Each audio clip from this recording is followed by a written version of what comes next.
Welcome to your Mercer University Bear Report. I'm Avery Braxton alongside Trisha Serber, here to bring you up to speed with all things Mercer athletics. This week, we start fast with track and field. The women's track team opens their season today with the Savannah State Icebreaker meet.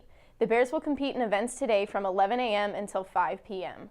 Last year at this meet, the women won for their first ever victory. Last year's leading point scorer, Nicola Turpak, talked with us about this historic victory and the team's expectations for this season.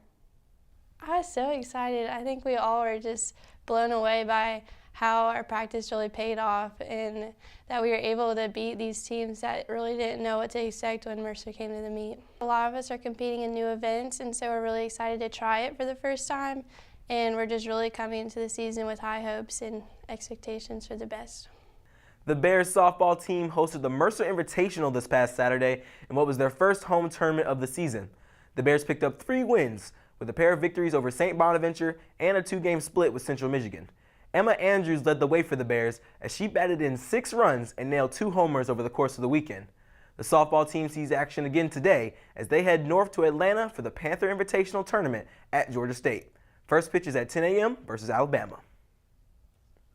The women's golf team won the FGCU Eagle Invitational in dominant fashion last week. The Bears won by a total of 9 strokes, with 3 players placing in the top 10. Peyton Shannon won the tournament, posting an 8-stroke advantage over the next closest opponent. Marin Hanna and Jalen Tyndall tied for 3rd overall to round out the Bears in the top 10. Head coach Michelle Drinkard talked with us about her expectations for the rest of the season. Being fearless and being resilient, having a short-term memory if you've hit a bad shot, and having selective memory when you hit a good shot so you can recall on that. So I keep it very simple in those terms so that they go out and they try to win every shot. They give it their best every shot, and if they do, that's all they can do. And we keep it that simple. Preparation wins championships, and that's what we're all about. The Bears will be back in action February 28th as they travel to Charleston, South Carolina for the Edwin Watts Kiowa Island Classic hosted by the Oak Point Golf Club. The Mercer University baseball team started their 2016 season yesterday as they began a 3-game series against Radford. The Bears will look to repeat as Southern Conference champions after their regular season and conference championships and NCAA tournament berth last year. The Bears were chosen to finish first in the Southern Conference in the 2016 preseason media poll. Junior outfielder Kyle Lewis was chosen as the preseason player of the year. Junior shortstop Matt Meter and sophomore outfielder Jackson Ware were also chosen to the preseason all-conference team.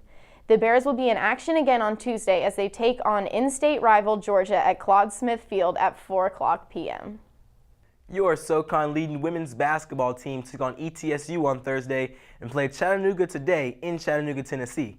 With a win, the Bears could potentially clinch first place and be named regular season champions for the first time since 1992 and the first time since entering the Southern Conference in 2014. In their last matchup with the Mocs, the Bears came away with an eye-opening 23-point win, with reigning SoCon Freshman of the Year Kalia Lawrence dropping 24 points and picking up 7 boards. For live updates of today's action, go to mercerbears.com. That's all for this edition of the Bear Report. Keep up with all things Mercer Athletics at mercerbears.com. Be sure to follow us on social media at Mercer Bears and catch us next time right here on ESPN3. Until next time, be the Bear and bring the roar. I'm Avery Braxton. And I'm Trisha Serber, and this has been your Bear Report.